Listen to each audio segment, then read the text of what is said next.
ఆదికాండము 12వ అధ్యాయము. యెహోవా, నీవు లేచి నీ దేశము నుండియు నీ బంధువుల యొద్ద నుండియు నీ తండ్రి ఇంటి నుండియు బయలుదేరి నేను నీకు చూపించు దేశమునకు వెళ్ళుము. నిన్ను గొప్ప జనముగా చేసి నిన్ను ఆశీర్వదించి నీ నామమును గొప్ప చేయుదును. నీవు ఆశీర్వాదముగా నుందువు. నిన్ను ఆశీర్వదించు వారిని ఆశీర్వదించెదను, నిన్ను దూషించు వాని శపించెదను. భూమి యొక్క సమస్త వంశములు నీయందు ఆశీర్వదించబడును అని అబ్రాముతో అనగా, యెహోవా అతనితో చెప్పిన ప్రకారము అబ్రాము వెళ్ళెను. లోతు అతనితో కూడా వెళ్ళెను.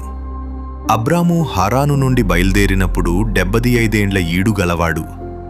అబ్రాము తన భార్య అయిన శారయిని, తన సహోదరుని కుమారుడైన లోతును, హారానులో తానును వారును ఆర్జించిన యావదాస్తిని, వారు సంపాదించిన సమస్తమైన వారిని తీసుకొని కనానను దేశమునకు వెళ్ళుటకు బయలుదేరి కనానను దేశమునకు వచ్చిరి. అప్పుడు అబ్రాము షెకెమునందలి యొక్క స్థలము దాకా ఆ దేశ సంచారము చేసి మోరే దగ్గరనున్న సింధూర వృక్షమునొద్దకు చేరెను. అప్పుడు కనానీయులు ఆ దేశములో నివసించిరి.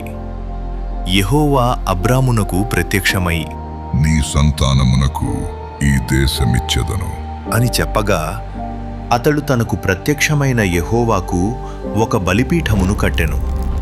అక్కడ నుండి అతడు బయలుదేరి బేతేలుకు తూర్పుననున్న కొండకు చేరి పడమటనున్న బేతేలునక్కును తూర్పుననున్న హాయికిని మధ్యను గుడారము వేసి అక్కడ యెహోవాకు బలిపీఠమును కట్టి యెహోవా నామమున ప్రార్థన చేసెను.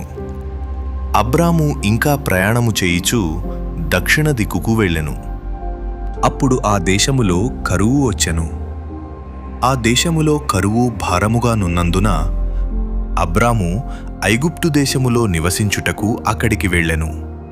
అతడు ఐగుప్తులో ప్రవేశించుటకు సమీపించినప్పుడు అతడు తన భార్య అయిన శారైతో, ఇదిగో నీవు చక్కని దానివని ఎరుగుదును. ఐగుప్తీయులు నిన్ను చూచి ఈమె అతని భార్య అని చెప్పి నన్ను చంపి నిన్ను బ్రతుకనిచ్చెదరు. నీ వలన నాకు మేలు కలుగునట్లును నిన్ను బట్టి నేను బ్రతుకునట్లును నీవు నా సహోదరివని దయచేసి చెప్పుము అని అనెను. అబ్రాము ఐగుప్తులో చేరినప్పుడు ఐగుప్తీయులు ఆ స్త్రీ మిక్కిలి సౌందర్యవతి అయుండుట చూచిరి. ఫరో యొక్క అధిపతులు ఆమెను చూచి ఫరో ఎదుట ఆమెను పొగడిరి గనుక ఆ స్త్రీ ఫరో ఇంటికి తేబడెను. అతడామెను బట్టి అబ్రామునకు మేలు చేసెను. అందువలన అతనికి గొర్రెలు, గొడ్లు, మగగాడిదలు, దాసులు, పనికత్తెలు, ఆడుగాడిదలు, ఒంటెలు ఇయ్యబడెను.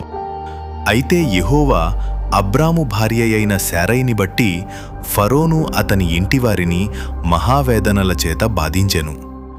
అప్పుడు ఫరో అబ్రామును పిలిపించి, నీవు నాకు చేసినది ఏమిటి?